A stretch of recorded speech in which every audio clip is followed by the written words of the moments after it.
Good morning, everyone. I'm Murray Ross with the Kaiser Permanente Institute for Health Policy, and I'm pleased to be back here for, I don't know, the umpteenth time. Thank you to Paul, thank you to Margaret, and thank you to Murray for having me here. I appreciate it. Jim Glassman said something about not knowing what we'd be talking about back in November prior to the election. And I have to say that's less true in the health policy side. We knew what we would be talking about, but we didn't know how we would be talking about it. Today marks 6 years and 11 months to the day since the signing of the Affordable Care Act. We've had 2 presidential elections, 4 total elections. I don't know, Wendell, you have a better count on this, 60+ votes to repeal the law in the House. It's safe to say that this is a piece of policy that has both very high favorables and very high negatives. But now we seem to be on the cusp of some significant change. And we have an absolutely wonderful panel to explore the what, why, and how of repeal, replace, repair, rebrand, reshuffle, whatever it is that's going to come out of this, this next session of the Congress. You have their biographies in your folder, so I'm not going to belabor them, and I will just introduce each panelist with a sentence in turn, beginning with Wendell Primus, who is the Senior Policy Advisor on Budget and Health Issues to Democratic Leader Nancy Pelosi. Wendell has been a fixture on Capitol Hill for a number of years. How's that? He and I go back 25, but I know it's longer than that, so Wendell.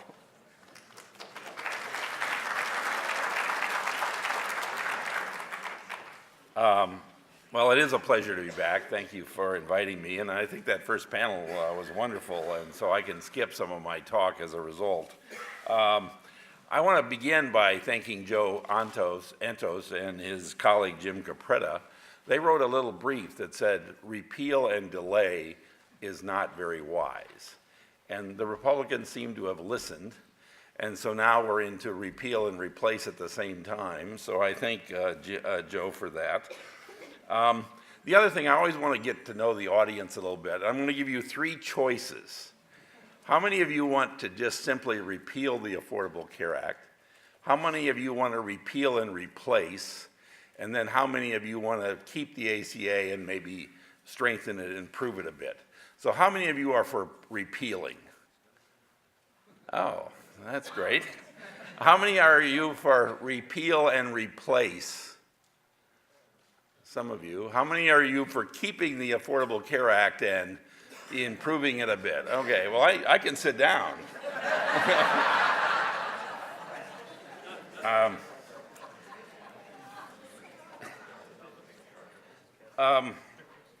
What I wanted to do today was, well, the next thing I want to say is, while that first panel was going on, John Boehner was tweeting, and he basically said, you know, when I heard they were going to repeal and replace quickly, I laughed. And then he also went on and basically said that the Medicaid expansion is not going to get repealed. And I'm going to explain a little later in the talk about why I think that's true and why I do really believe, my forecast here is Nancy Pelosi and the Democrats, even though we're in the minority, are, I think, going to be able to block a good part of the repeal and replace agenda. The first slide here, I'm going to go quickly through some of these. These first couple slides just set the stage. I think the criteria by which you should judge a health care reform is what happens to the uninsured rate, the affordability, and right now the Republican staff are telling all the groups that come by saying, get used to it. We are not going to keep the 22 million. It is going to be a smaller number. What happens to the quality of coverage, what happens to overall health spending, the improvement in healthcare delivery, impact on federal deficits, et cetera, and the impact on the economy. Just 1 or 2 facts about health spending. I put those up there so that when you have a tax credit of $3,000 or $5,000, whatever it is, compare it to that family amount of spending, $17,000. Also, and this is a big issue in pre-existing conditions, a very small percent of the population spends a huge, and you're a healthcare crowd, you know that, but it's just worth repeating.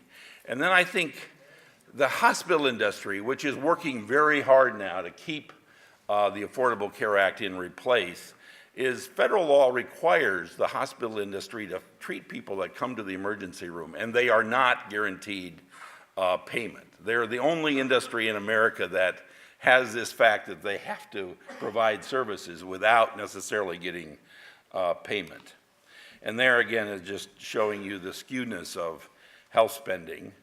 And thanks to Jim Glassman and Bill Hoagland, I put this slide up because I think it is one of the most important facts right now confronting our society. There was no mention of it in the campaign that we had, and that is, how do we keep those Medicare, Medicaid, and Social Security promises? What does it mean for tax policy, et cetera? And I'm going to come back to that. I also think this chart means we shouldn't be capping Medicaid cost to the states right now, because Medicaid costs are going to go up, and Grover Norquist is still doing his work in Washington, D.C. There is no way that we should be talking about slashing taxes or cutting revenues right now.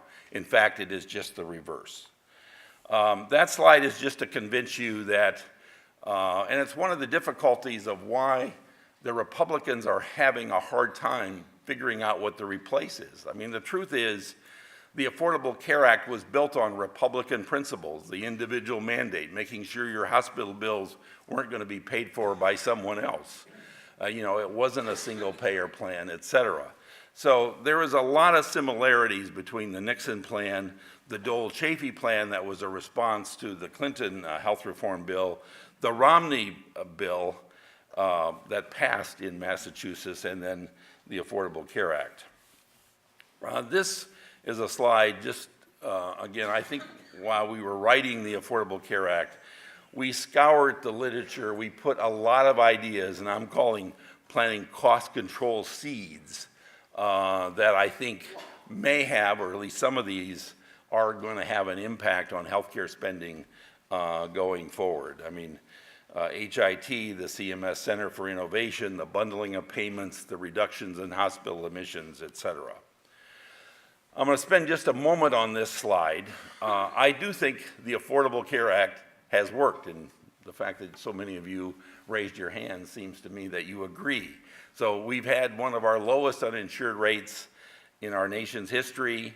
22 million people, according to CBO, have gained coverage. And that number would even be bigger if about 19 states had expanded Medicaid and didn't. We have also restrained healthcare cost. Now, Joe and I may differ a little bit. I think it's not all due to the Affordable Care Act. It's not all due to the Affordable Care Act, but I think the Affordable Care Act has definitely helped, and we're at our lowest, the increases at their lowest point in about 50 years. We've also improved healthcare quality. There's fewer hospital readmissions in Medicare, a significant decrease in hospital-acquired conditions, and we've also strengthened the economy. There's what's happened to the share of the population without health insurance. There is real per enrollee spending growth. And look at the Medicare. Now that is clearly due to the ACA. We did cut or slow down Medicare cost. I want to say that very carefully. We slowed down Medicare costs while improving benefits, and we actually had a negative growth rate in per enrollee. Now, some of that is also due to the fact that Medicare right now is enjoying favorable demographics, more 65, 66-year-olds, which do cost less in the Medicare program than the 85 to 90-year-olds, et cetera. But the point is that we've slowed down that per enrollee spending. Here's what's happened to the growth in real costs for employer-based coverage. There's what's happened to projected national health expenditures. There is the actual premium relative to the counterfactual, the dotted line, is if healthcare costs for employers had continued to go up at the 2000 to 2010 rates, and that's where you get the fact that premiums are $3,600 less. I mean, it is, again, a pre-post comparison. There's what's happened to Medicare spending. We've lengthened the exhaustion rate. We've on the HI, the trust fund, by about 11 years. And we've also reduced the deficit significantly because of the Affordable Care Act. In fact, if you looked at Medicare and Medicaid spending in 2020 as projected by CBO in 2010, and now look at the projection for 2020, it's actually lower even though we've expanded Medicaid and added the subsidies. So healthcare costs have slowed enough, and we didn't even need all those tax increases, if you will. And so what you see here in the reduction in the deficit is primarily because we added, as part of the Affordable Care Act, significant tax increases. There's what's happened again to quality, readmission rates. And then the thing, since I'm in California, the thing I want to emphasize is that California is the shining example here of what the ACA did. We have nearly 1.6 million people enrolled in health coverage. We've had the low premium increases in the covered California. The benchmark plan has grown about 4.1% per year. Now, I realize Arizona, there's several other states where it's increased significantly more, and we can come back to that. There's 11 carriers that are offering coverage here in California. And on the same actuarial basis, in other words, holding the benefits equal, et cetera, the cost in the exchanges is actually 15% than in the large employer plans. That comes from John Burko, the Covered California actuary. So, you know, in my mind then, California is really the shining example of where the Affordable Care Act has worked well. I want to spend a moment, because I think the polling right now is moving in the ACA's favor. The latest poll, 52% favor it, 45% against it. But why? And I think it was because of death panels, that myth, the government takeover of health care, and then this, again, the original number was 500. And we the Democrats, and my boss, Nancy Pelosi, complained a lot about this to the president. He didn't give us air cover on the messaging. And those two, the death panel and those huge cuts in Medicare, and when the elderly heard there were cuts in Medicare, what do you think? Those are cuts in Medicare benefits, not cuts in Medicare cost. And so we never got across. So the factoid, in terms of just the politics here, in 2006, when my boss was elected speaker, and in 2008, the elderly broke even between R's and D's.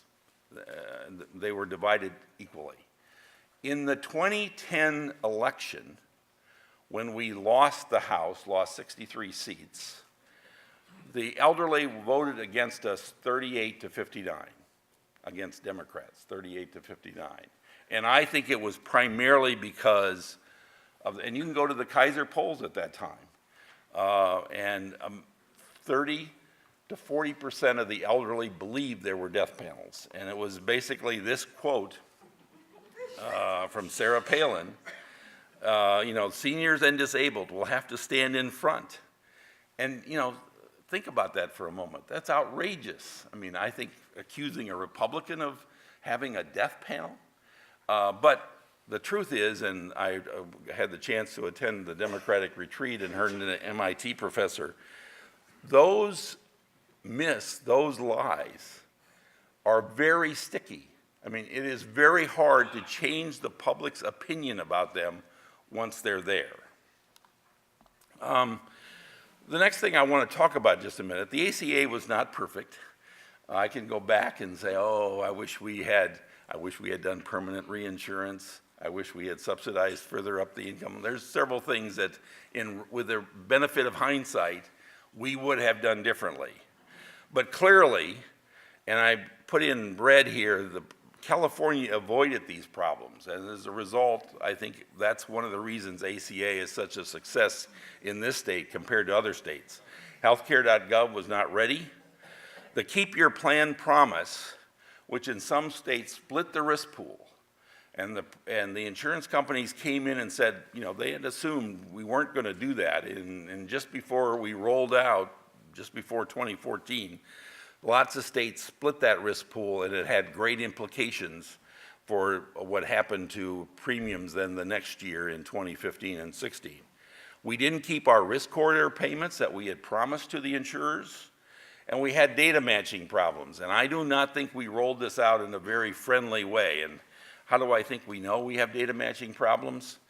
In the federal exchanges from the beginning of the year to the end of the year, you lost 16%. And it was because we had a lot of unhelpful notices back to people saying, you know, prove to us that your guess of income was correct.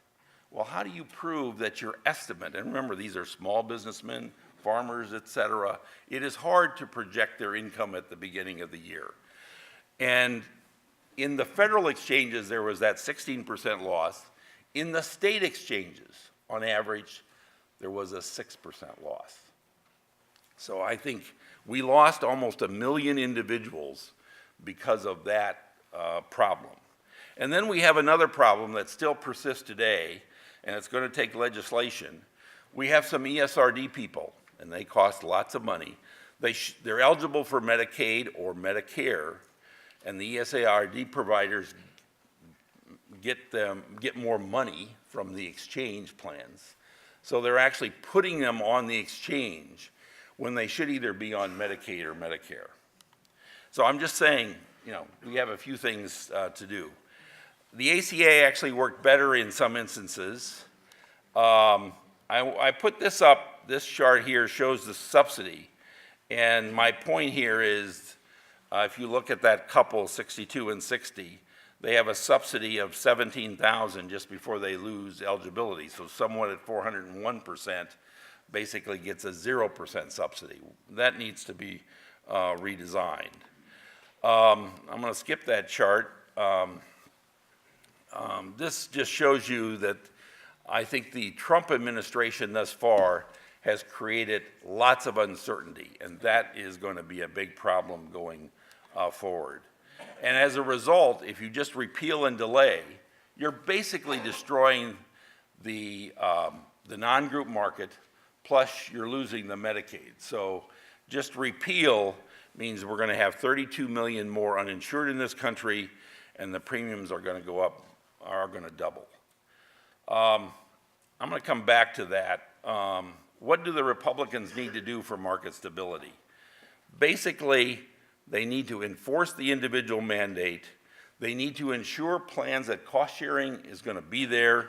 They need to get these Medicare and Medicaid eligible people off the exchange. They need to assure that the advertising will be done. They got to provide certainty, and we ought to have permanent reinsurance. I'm going to spend a moment on this slide. This, in the leader's mind, is the key issue that's going to keep the Republicans fractured.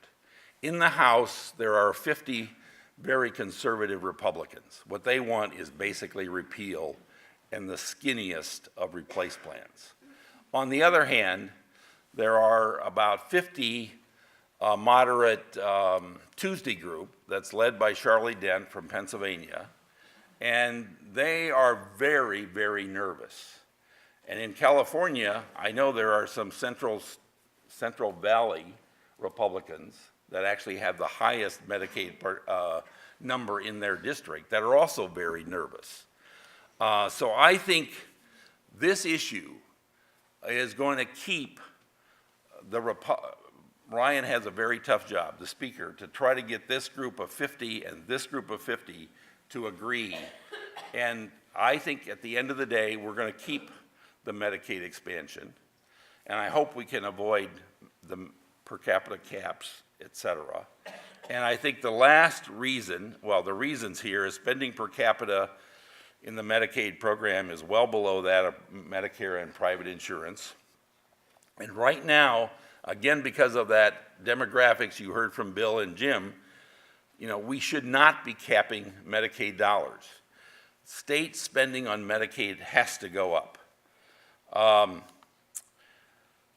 I would argue, and I will come back to this in Q&A, that the Republican repeal plans go up. They're going to significantly increase the uninsured rate. There are massive, massive tax increases for the rich, primarily because of wage tax we leveled on people above $250,000 for a family, and the net investment tax, 3.8% on investment income above $250,000. That will mean a cut in taxes of $50,000 for those families making over $1 million. And it's clearly going to cause the poor and the middle class to pay more in premiums and cost sharing. I want to go back to this slide for just a minute. If you look at the ACA design, I think it works well. To make competition work, you've got to have it regulated. You've got to have a similar essential benefit structure. Now we have platinum, gold, silver, bronze, but within that, the consumer has got to know what they're getting. We had insurance reforms, guaranteed renewability, guaranteed, no one could take it away because of pre-existing conditions, et cetera. I would argue that the Republican concepts here are let the consumer beware.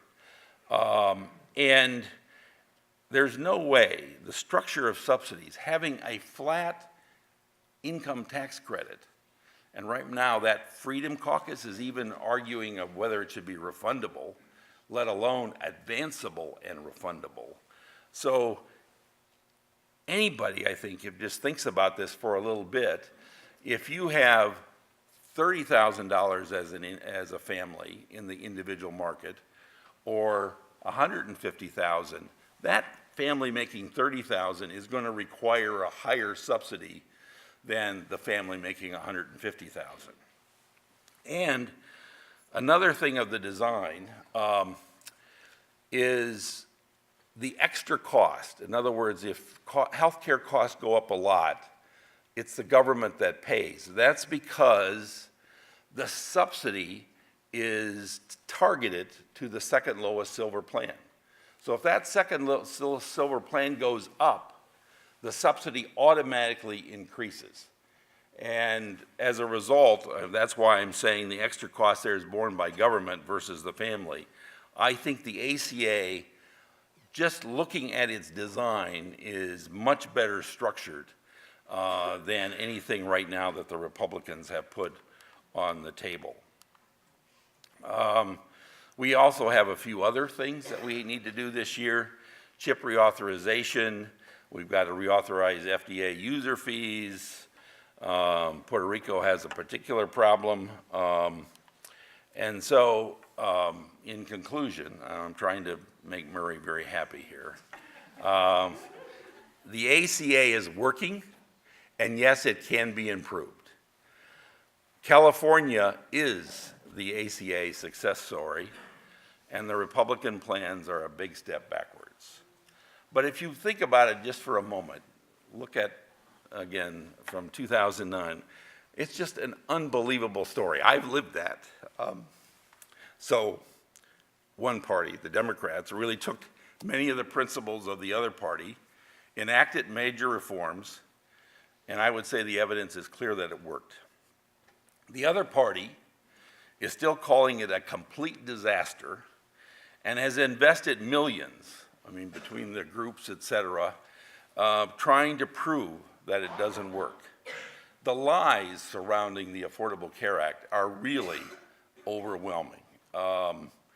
And the other parties, Romney's, presidential nominee, think about this. He had a success story in Massachusetts.